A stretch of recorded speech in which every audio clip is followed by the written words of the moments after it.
Jason and the other guys, that's usually the sign of somebody that's really solid. And the other thing that looks solid with you on paper is you were born in Huntington Beach, California. You went to school in Huntington Beach, and you're the Huntington Beach bad boy. So you don't really move around a lot. You're a Huntington Beach guy. I'm a Huntington Beach native. This is paradise where I live. You know, I've traveled the world.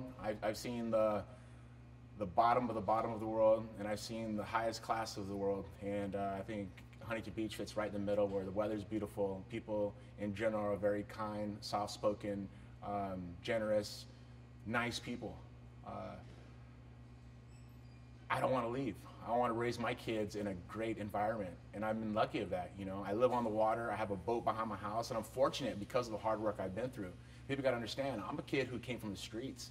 You know, my mother and father were heroin addicts. I used to live in a motel. I lived in cars. I lived in people's garages. We lived in a trailer park, and this was from the age of 6 to 13. And when I went to college, one of my minors was special education teaching, so I had to do in child development.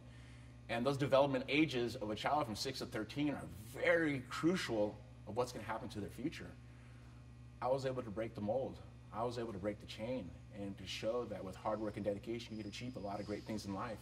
And I want my kids to never see anything that I've seen as a kid. I've seen some really bad things. I've seen my friends get shot and killed. I've seen my parents using drugs. I've used drugs. I've seen so much stuff that a kid at that age shouldn't have been seeing. But at the same time, it was a learning experience. And my mother separated with my father at the age of 13. And it was hard for me because I didn't have a dad. I mean, I didn't have a dad prior to that because he was always getting high on drugs. But I learned the facts of life from watching the facts of life. I learned what love was from watching love movies. I learned what hate was from watching hate movies. I learned these things by trial and error, by watching movies. And as a kid, that's really hard to do. But as I got more of an adult and got more matured, I started understanding these things by watching films and educating myself by going to college and going to school and reading books, picking up books and reading people's stories, reading people's histories of how they got where they were. And it seems like the most successful people in this world came from the same situations in their lives. Either they were beaten, or they had, they came from drug addict parents, or they came from broken homes, or things like this. But this is what thrives us. I could be a statistic that being in prison or dead, or I could be someone who's been able to evolve into a great person, someone to give back and be an inspiration in someone's life. And I've been able to do that. I've been very lucky. I mean, through my whole life, I always understood one thing: don't ever step on anybody, get ahead, and always be respectful. And I've always been that person. I've always tried to be that person. And I don't want to get people confused, because when it's fight time and I'm competing against another man, I'm gonna disrespect him personally. I'm not gonna talk about his country. I'm not gonna talk about his family, and I'm not gonna talk about his religion. What I'm gonna talk about is how horrible of a fighter he is, and he doesn't even amount to what I can do. I'm gonna manipulate his mind as much as possible, but that's where the line's drawn. And I think that's super important as being a human being, is doing the right things. When the fight's over, I'll shake his hand. I will give him respect, just as long as he gives me the same type of respect. And once again, that goes to, as growing up as a kid, the respect you expect is the respect you get back. And I think that's what's super important. People talk about a net worth. To me, happiness is my net worth. I wouldn't trade anything for the happiness that I have in my family and my kids' eyes. That's what's really important. I mean, money, yeah, money is key, but money just gives me an opportunity to show my children that what hard work is truly about. And it doesn't matter about the net worth. I have my fishing boat behind my house. I have my house on the water. I have my Rolls Royce Phantom. I have the goals that I've set through my life. I have beautiful kids who are smart. They're in the 4th grade. They read at a 7th grade level. They're very, very smart. And I don't have nannies. I don't have people taking care of them. It's me and Amber that takes care of our kids. And we're pushing them. We're trying to make them fail. I'm not trying to make them succeed. I want them to fail so they can get back and go, Dad, that was so hard. Dad, it's gonna be hard. Life's hard. If you think life's easy, you're gonna get eaten alive in this world. It's a dog-eat-dog world, and it's hard to say that because it's true. There's so many parents that want to hold their kids' hands all the way up until 18 years old, and it's like, no, you gotta make sure you let them expand their wings so they're able to learn through these things. And to me, a net worth is nothing.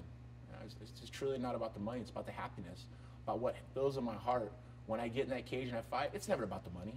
When I get in that cage and I fight, it's about being a better athlete, being the best athlete I can be, and getting my hand raised, and showing my kids and showing my fans what hard work and dedication is truly about. And like I say, I've gone through surgeries. I have ACL replacement, 50% of my meniscus taken out, L4-5, S1 fused my lower back, T3, T2, T2, T1, C7 disc replacement, C6, C7 fused, C5, C4 disc replacement, C4, C3 fused. I reattached retina, but I'm like $1 million man. I have a great surgeon, but once again it goes back to the physical therapy I did prior, the physical therapy I did post, and the surgeon that I had that I'd taken care of my body, and I kept my mind a temple. And to me, is just making sure that there's peace always in my home, there's peace in my mind, and there's peace when it's training time. When it's training time, I grind, I put in the work. I don't look for exits. I don't look for easy way outs.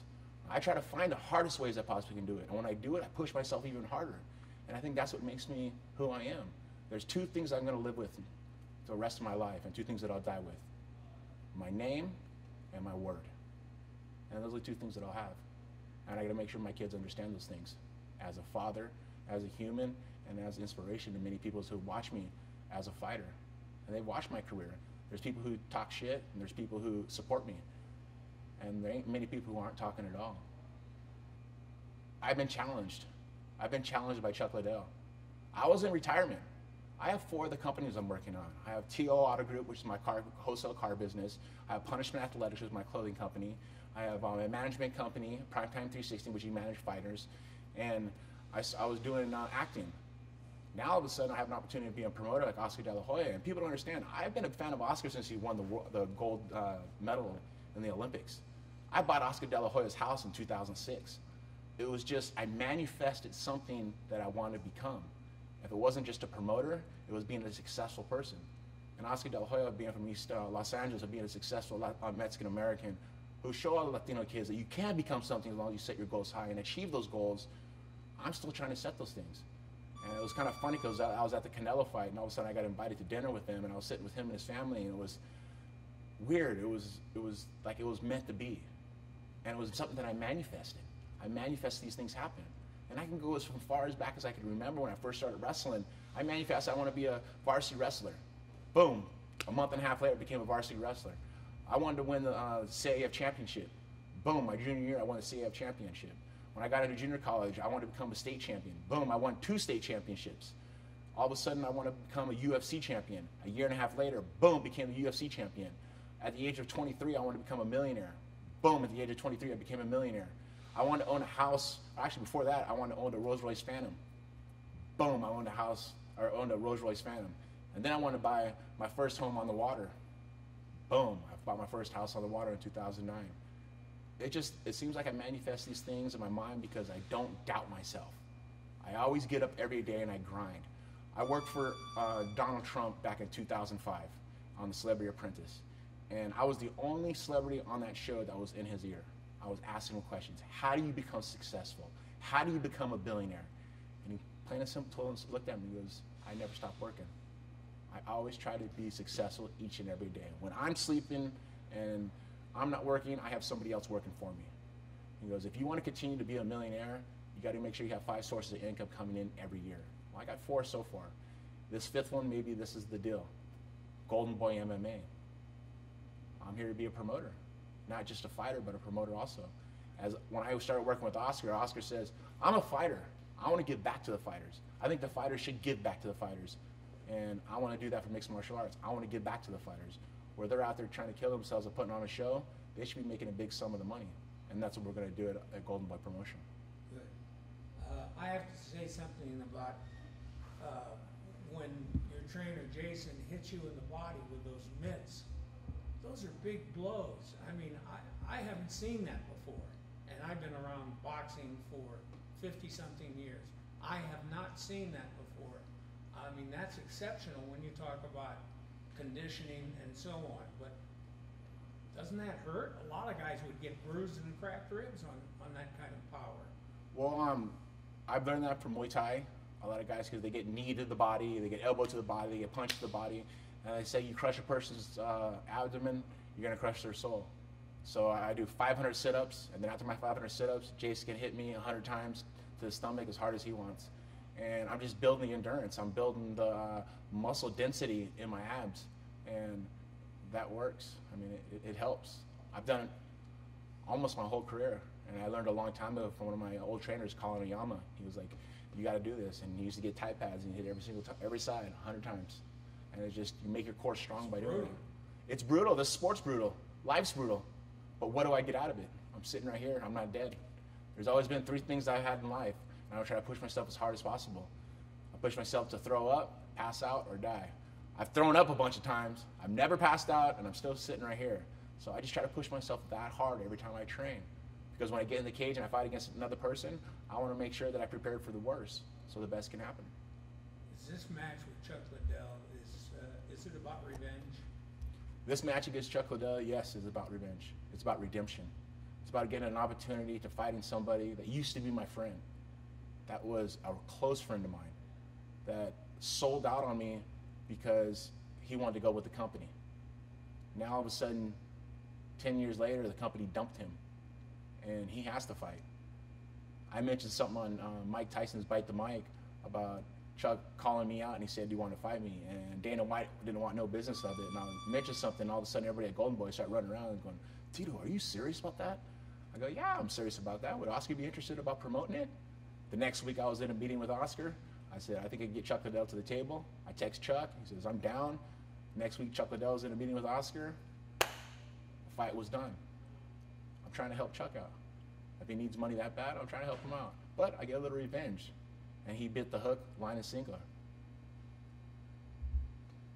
Is there anything we haven't covered that you want to say? A lot of people talk about age for this fight, and age is just a number. I fought a year ago, January of 2017, and I fought a guy who's fighting actually in the Bellator heavyweight championship, Chael Sonnen, and I choked him in 2.5 minutes. I have so much more left in me. I look at the history of combative sports, and Randy Couture at the age of 43 became the heavyweight world champion. George Foreman at the age of 43, after taking 10 years off, became the heavyweight world champion. Bernard Hopkins at 52 years old became the champion. This isn't for a championship. This is for redemption. This is for an opportunity to beat somebody that beat me twice, and people don't think I have a chance. But on November 24th, I'm going to show how vicious I truly am. As I stand up with Chuck Liddell, he's knocked out unconscious on the canvas. Thank you. Very good. Excellent. Yeah. Really, really good. Thank you. Yeah. I've been doing this a long time, and you know, this is my life. This is what I love to do. But I always like to push myself past the limits. I think pushing myself past the limits is what makes me who I am. If I didn't challenge myself every day and try to look for failure, I would just be an average person. And my whole life, I always try to be exceptional and beyond everybody else, because I always try to do something more than the other people are doing. And I'm doing it. That way when I leave long from now, when I'm passed away, and my kids go, my dad was a great man. He helped me out and he worked hard. I seen the way he works. And I'm going to do the same thing. And I hope all my fans see the same thing. They do the same thing. And you know, I'm not a religious person. My grandfather was a priest at Pacific Palisades. He was a preacher. But when I speak, it kind of makes me feel weird, because am I being a preacher? Am I preaching the right way of what humanity should truly be? In my opinion, yes. I just want to be a good person. Well, you say you're not a religious man, but when you talk, you sound like a religious man. I think it's just being a real man and never trying to get something over anyone, and being real. And if there is a God, and you know, if things did happen how people say, I guess I'm doing right. But like I say, I stick to karma. I treat people the way I want to be treated. November 24th, we kick Chuck Liddell's ass.